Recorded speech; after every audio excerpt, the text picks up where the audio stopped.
നീയൊക്കെ അരട്ട ഹൗസ് റൂട്ടുണ്ട്. അജന്തയിൽ ആദിഭാവം കണ്ടുകൊണ്ട് നടക്കുന്ന ടൈമിൽ നമ്മൾ ഈ സീം ഇട്ടതാ. നിന്റെ കേൾക്കാനോടൊക്കെ ചോദിച്ചാ അറിയാം.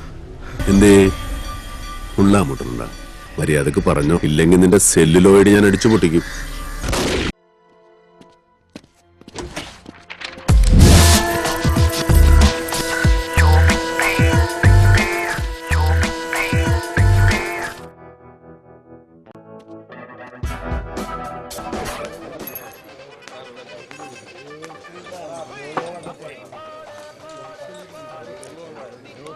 കലക്കി സതീശൻ.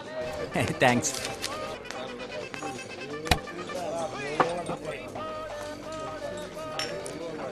ഷംസുൻ എന്താ കുടിക്കാൻ വേണ്ടത്? പെറ്റ ഉമ്മച്ചാണ് ഇക്ക. ഞാൻ പണ്ടത്തെ പോലെ അല്ല, ഭയങ്കര ഡീസൻ്റായി. പകല് റമ്മ് മാത്രം കഴിക്കുള്ളൂ, ഇരുട്ടായി കഴിഞ്ഞാൽ പിന്നെ റമ്മ് മാത്രം കഴിക്കുള്ളൂ. ഇക്ക ടീച്ചറിന്റെ കാര്യത്തിൽ ഇക്ക നമുക്കൊക്കെ വലിയ വിഷമമുണ്ട്. ടീച്ചറിന്റെ കയ്യിൽ നിന്ന് ചോറ് മേടിച്ച് കഴിക്കാത്ത ആരെങ്കിലും ഇവിടെ ഉണ്ടോ? പടച്ചവൻ ചിലപ്പോ ചില കൈവിട്ട കളി.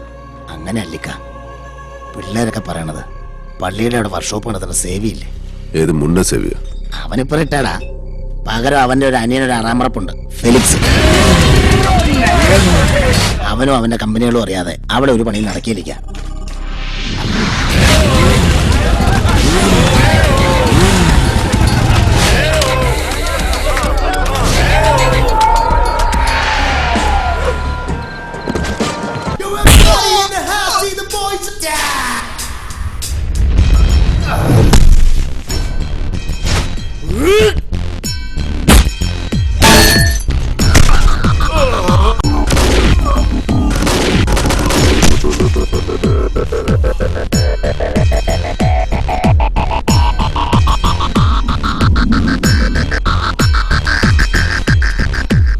ഇവന്റെ വാപ്പായ ദുബായിലായിരുന്നു, ഒന്ന് കാണാൻ വന്നതാ. ഇവിടെ ഈ റോട്ടിൽ കിടന്ന ഞങ്ങളുടെ അമ്മ മേരി ജോൺ കുരിശെങ്കിലും മരിച്ചു. നീയൊന്നും അറിയാണ്ട് ഇവിടെ ഒരു പണിയും നടക്കില്ലെന്നറിയാം.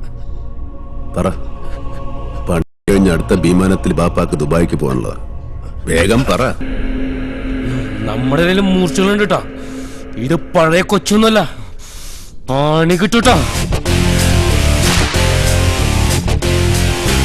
കൊച്ചി പഴയ കൊച്ചിയില്ലെന്നറിയാം, പക്ഷേ ബിലാല് പഴയ ബിലാല് തന്നെ.